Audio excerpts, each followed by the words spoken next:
Hello students, आज की video में three physical state of matter which are solid, liquid and gas, उनकी properties का डिस्कशन एक ही वीडियो में टेबुलर फॉर्म में कवर कर दूंगा।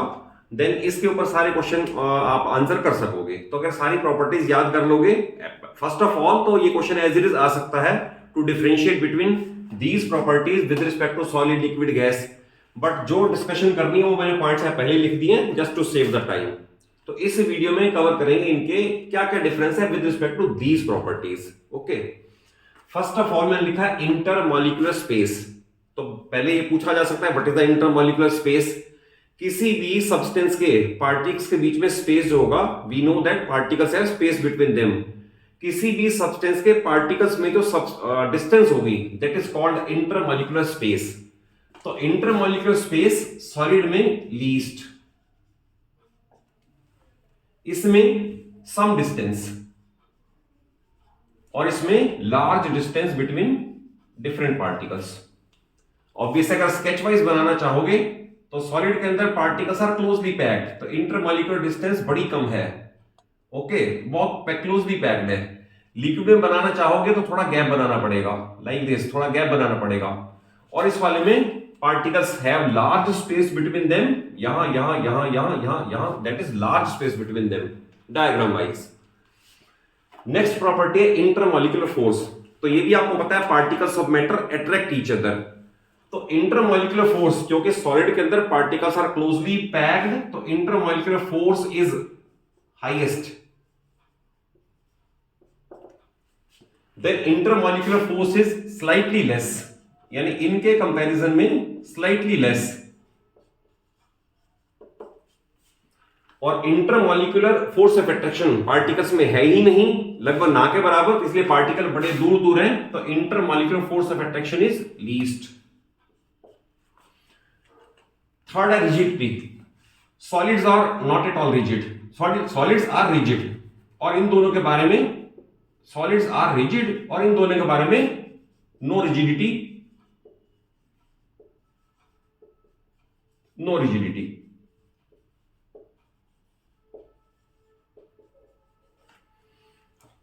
नेक्स्ट है कंप्रेसिबिलिटी। तो you know that solids can not be compressed, क्योंकि उनका इंटरमॉलिक्यूलर स्पेस पहले ही कम है, तो कंप्रेसिबिलिटी ऑलमोस्ट नेग्लिजिबल।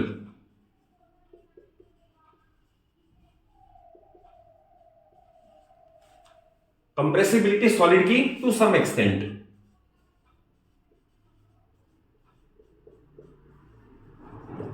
और gases can be compressed infinitely. तो compressibility highest.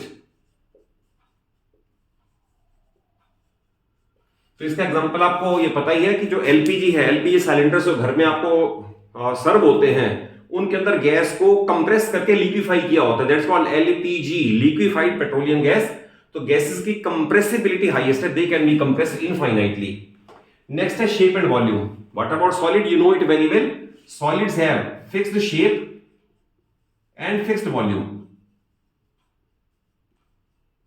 Fixed shape and fixed volume. But what about liquids, liquids में शेप तो उसकी ले लेंगे जिस कंटेनर में डालते हो, तो that is take shape of container in which it is placed.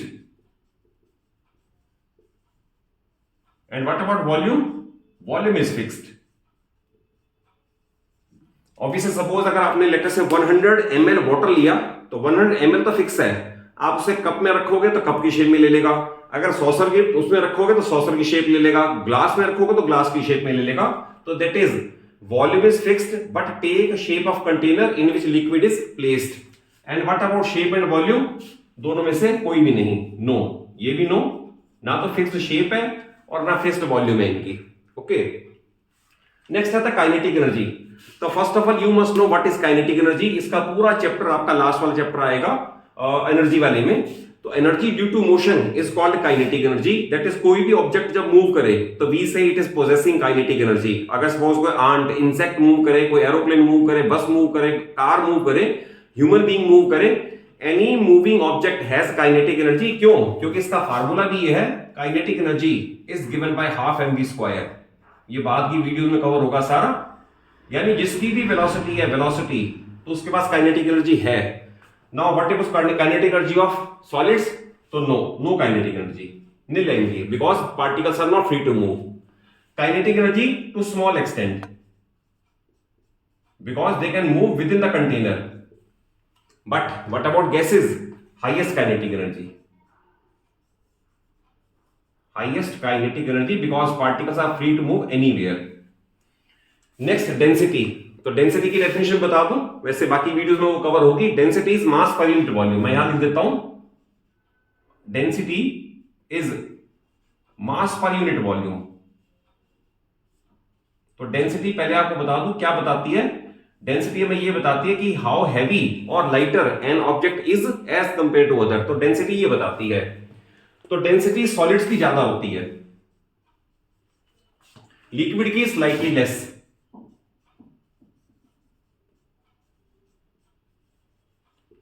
और गैसेस की डेंसिटी नेग्लिजिबल है, बहुत कम, वेरी लेस और नेग्लिजिबल।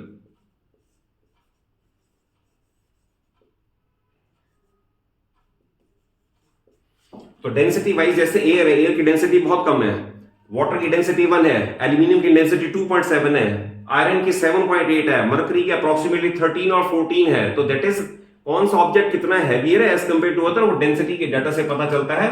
वो एक अलग वीडियो में इसके न्यूमेरिकल्स आएंगे। तो आगे इसमें density is highest, density slightly less, density is very less और नेग्लिजिबल। और लास्ट आगा फ्लूइडिटी। तो पहली बात तो ये क्वेश्चन ही पता होना चाहिए, what is the fluidity?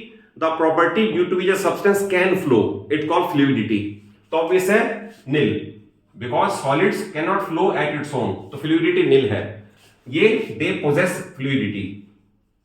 They possess a fluidity. और इसमें भी आप यही लिख सकते हो, yes they possess fluidity because they also can flow. तो obviously हम ये कह सकते हैं कि gases and liquid they can flow. Therefore, they have the property of fluidity, but solids cannot flow at its own. Solid अपने आप flow नहीं कर सकते। पानी अपने आप ऊपर से नीचे की तरफ फ्लो करेगा, गैस अपने आप हर दिशा में फ्लो करेगी ड्यू टू काइनेटिक एनर्जी। तो ये इसका लास्ट का टॉपिक था। तो आई थिंक इसके अंदर आपको टेबुलर फॉर्म में समझा दिया। ये सारे टॉपिक आप उनको लर्न कर लो, तो ये आपका टॉपिक पूरा कवर हो गया कि what is the difference between solids, liquids and gases with respect to these properties. Okay, और वीडियो जरूर अच्छी लगी होगी आपको, वीडियो को लाइक करो और चैनल को सब्सक्राइब करो। Okay, thank you for watching the video.